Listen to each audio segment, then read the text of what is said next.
Hello guys, ये देखिए बात, तो गाइस मैं ना तायब हूँ सऊदी अरब में। ये देखिए बात गन लेके आए। ये देख गाइस, ये एक A30 जो एक A30 है। ये देखी पर गाइस, इसे जब आप लोग इसके अंदर गोलियां डालो तो गाइस गोलियां, ये देखिए पर ये तो सराख है इसके अंदर से, इसके अंदर निकलेगी। ओके, तो इसके अंदर गोलियां निकलेगी।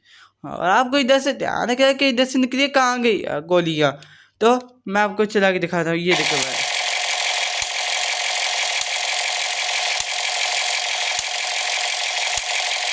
ये देख ही पा रहे हो गाइस।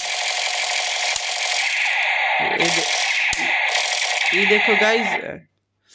तो गाइस, तो गाइस जो गाइस आज के लिए आई होप आप लोग वीडियो अच्छी लगी है तो अच्छी देखिए, तो इस वीडियो को आप लोग को लाइक कर देना। इस वीडियो को आप जरूर लाइक करिएगा और चैनल को सब्सक्राइब करिए। आपके पास क्या ये वाली गन है या फिर नहीं मुझे कमेंट्स में आगे जरूर बताइए, क्योंकि अब मैं कमेंट्स करें, मुझे कमेंट्स में आगे जरूर बताइएगा।